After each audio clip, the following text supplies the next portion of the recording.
Be ready. Start. The SSC was a private company incorporated under the Indian Companies Act 1913 in January 1956.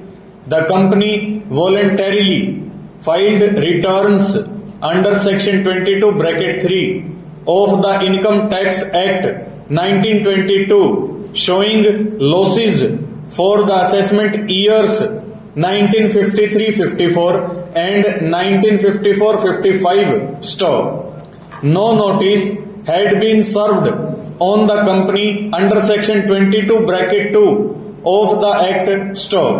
The income tax officer held that since the returns had been filed after the statutory period, the company was not entitled to carry forward the losses for both the years in the subsequent assessments. The appellate assistant commissioner dismissed the company's appeal and its application for condoning the delay in filing the returns in question.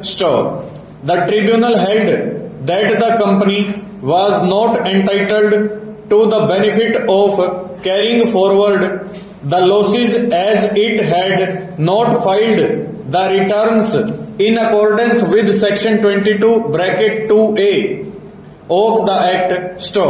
The High Court in reference held that a voluntary return showing loss could be validly filed at any time before assessment was made on the strength of the provision in Section 22 Bracket 3 of the Act, and the SSC was entitled to have such loss carried forward under Section 24 Bracket 2.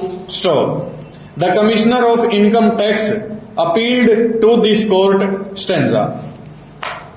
In view of this court's decision in a case, the income tax officer could not have ignored the returns and had to determine the losses shown by the SSC.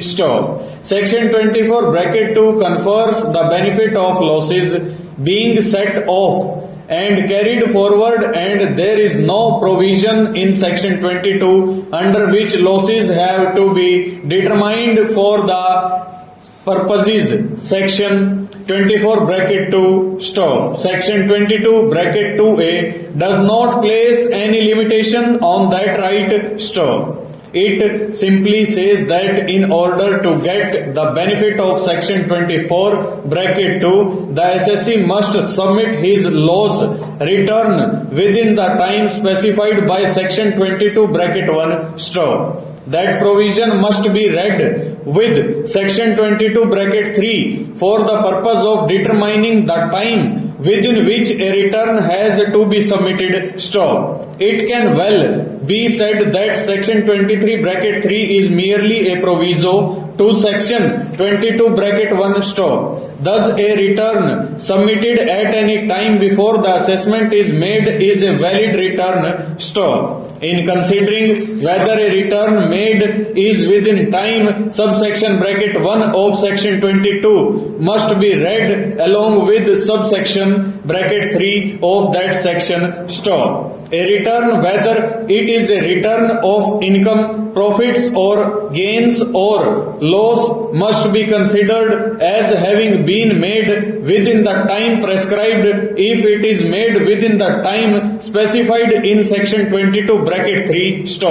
In other words, if Section 22 Bracket 3 is complied with, Section 22 Bracket 1 also must be held to have been complied with. Full stop. Over.